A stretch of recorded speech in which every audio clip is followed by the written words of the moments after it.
Student, today we will continue our first chapter, A Letter to God. As yesterday we have read, this story is about hard life and extreme faith in God of a poor farmer Lencho, who lived on the crest top of the hill with his family. His field was full of ripe corn and easily visible from the house. He was eagerly waiting for a good rain to have a good harvest so he could earn money for his family. Now we will continue. Now we are really going to get some water, woman. Here, Lencho is expecting that we are really going to get some water, woman. एक women, most probably his wife, उससे बात कर रहा है कि हमें क्या मिलने वाला है, हमें वर्षा का पानी मिलने जा रहा है. The women who was preparing supper, supper means evening food, जो क्या बना रही थी, शाम का खाना तैयार कर रही थी, रिप्लाइड यस गॉड विलिंग, हाँ जैसी प्रभु की इच्छा.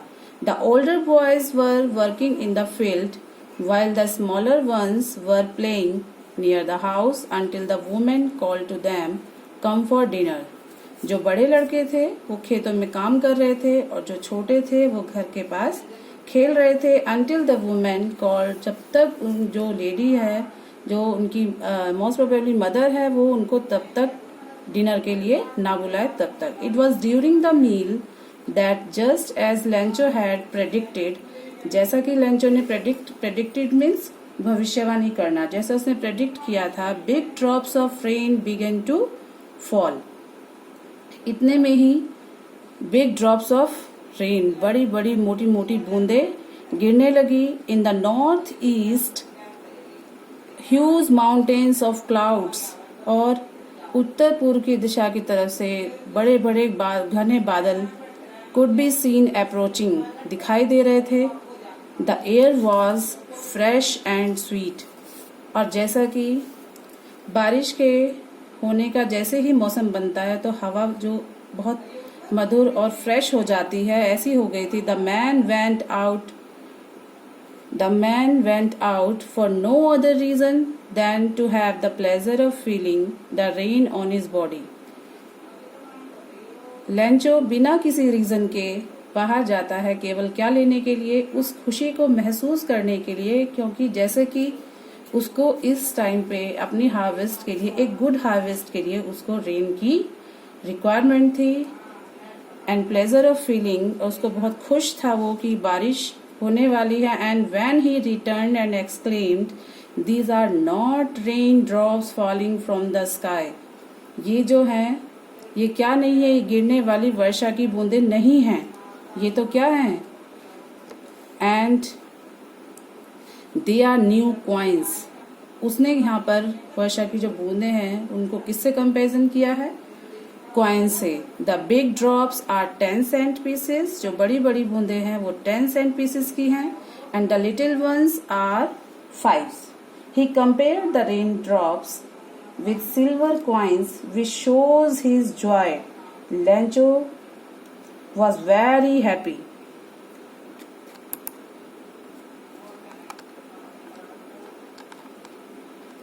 With a satisfied expression, he regarded the field of ripe corn with its flower draped in a curtain of rain. उसने satisfied means संतुष्ट, एक संतुष्ट भाव से ही regarded the field of ripe corn, जो उसकी मक्का की जो फसल है, राइप कॉर्न है, विद इट्स फ्लावर्स, जिस पर फूल भी लगे हुए हैं, draped in a curtain of rain. Draped, what is the meaning of draped here, covered with. Draped means covered with in a curtain of rain, वो वर्षा से पूरा कवर्ड हो गई है. But suddenly a strong wind begin to blow, लेकिन अचानक से a strong wind began to blow, and along with the rain very large hailstones began to fall. Hailstones means ole. Began to fall, and these truly did resemble new silver coins. Lencho looked satisfied on seeing the rain falling on the field of his ripe corn. with its flowers. All at once a strong wind began to blow, and along with the rain very large hailstones began to fall. And that's why his joy turned into despair. और इन ओलों को देखते ही उसकी जो खुशी थी वो किसमें बदल गई? डेस्पेयर. डेस्पेयर मीन्स निराशा. And these truly did resemble new silver coins, क्योंकि उसने बारिश की बूंदों को तो किससे कंपेयर किया था? सिल्वर कॉइन्स से. The boys exposing themselves to the rain ran out to collect the frozen pearls. Frozen pearls, यहाँ पर जो ये ओले हैं जो कि राउंड शेप में व्हाइट कलर के होते हैं, उनको बताया गया है फ्रोजन पर्ल्स. जैसे मोती होते हैं, देखने में बहुत सुंदर लगते हैं, इसी तरह से बच्चे उनको क्या करना चाहते हैं? कलेक्ट करना चाहते हैं, इसलिए वो बाहर निकल जाते हैं और यहाँ पर उनको नाम दिया गया है frozen pearls. It's really getting bad now, exclaimed the man.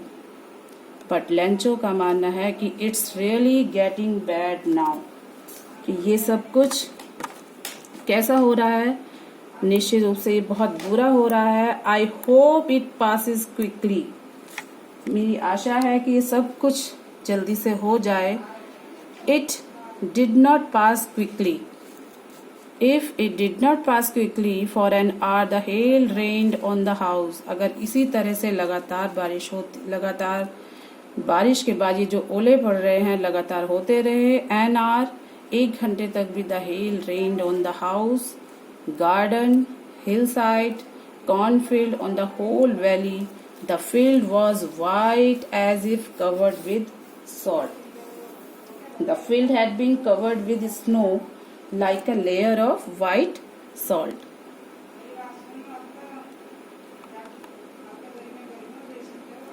Not a leaf remained on the trees. The corn was totally destroyed.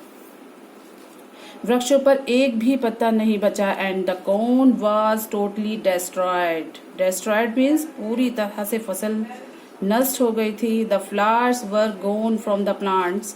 Flowers भी प्लांट से टूट गए थे. Lencho soul was filled with sadness, और लेंचो बहुत दुखी हो गया था. When the storm had passed, और जब ये तूफान बीत गया, he stood in the middle of the field and said to his sons, और उसने अपने बेटों से कहा, a plague of locust. A plague of locust means insects that fly in big number and destroy crops. जो टिड्डे का दल होता है वो भी अगर आ जाता तो वो भी कुछ छोड़ जाता.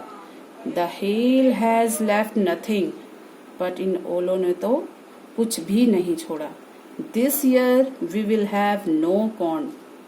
इस साल हमें कोई भी फसल नहीं मिलेगी. And that night was a sorrowful one, all our work for nothing. वो एक दुख भरी रात थी, हमारी सारी की सारी मेहनत बेकार गई. And there is no one who can help us. कोई नहीं है जो इस टाइम हमारी सहायता कर सके. We will all go hungry this year. इस वर्ष लगता है हम सब भूखे ही मर जाएंगे. But in the hearts of all who lived in that solitary house in the middle of the valley, there was a single hope, help from God. लेकिन अभी उनको केवल एक ही होप थी. As Lencho had firm faith in God, he found in God his last hope. Help from God. So, okay students, now you have to revise this chapter and tomorrow we will continue this. Thank you all.